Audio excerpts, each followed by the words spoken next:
Hello students, today we will discuss regarding heat transfer through natural convection. The another aim is that the same aim is the determination of film heat transfer coefficient from a hollow vertical tube heated from inside. So these are the specifications: voltmeter, ammeter, the range are given over there.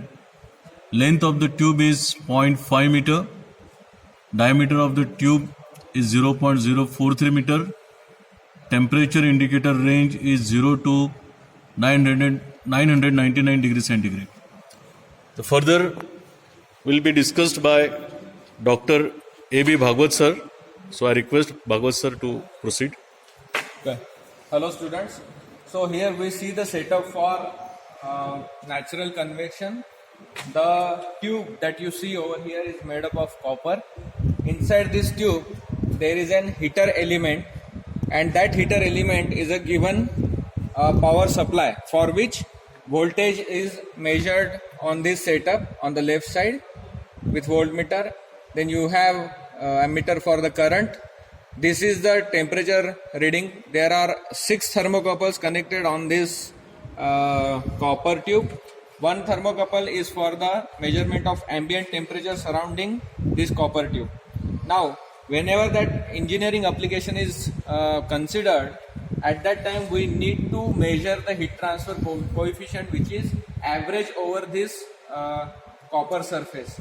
So now the physical process of this experiment is there is a heating element inside this copper tube which is being consistently heated through the power supply. You can clearly see hot air coming up from the bottom side to the top. Then this is an enclosed chamber.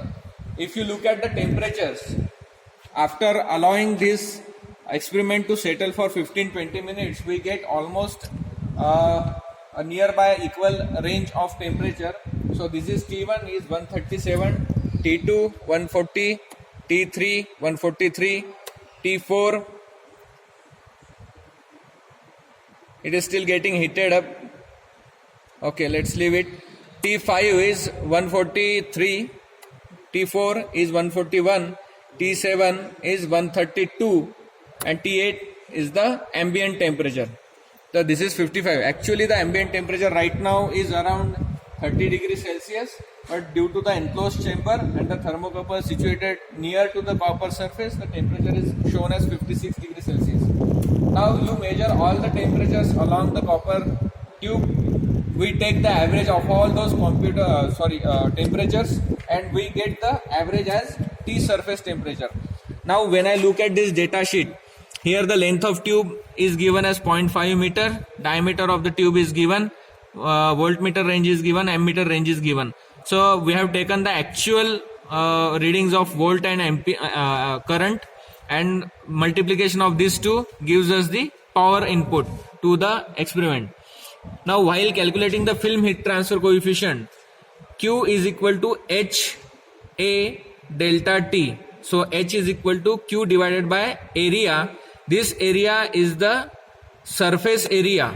So the surface area of cylinder that you have to take, not the cross section of the cylinder.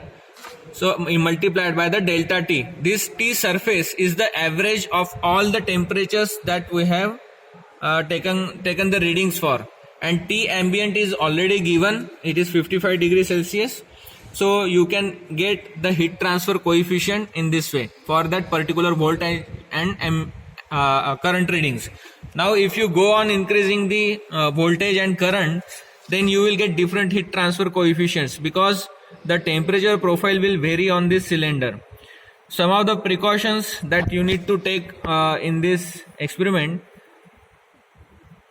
So heat transfer from the tube surface by natural convection should be ensured by switching off the fans, which is very natural because we are studying natural convection. If we include fan in this experiment, then it will become forced convection phenomenon. So we need to avoid that. You should not start any fan in this process, and you should not touch any of the electrical connections while the experiment is going on. So I hope you have understood this experiment, and if you have any questions, you can direct your queries to me or Professor Ingle as well. Thank you.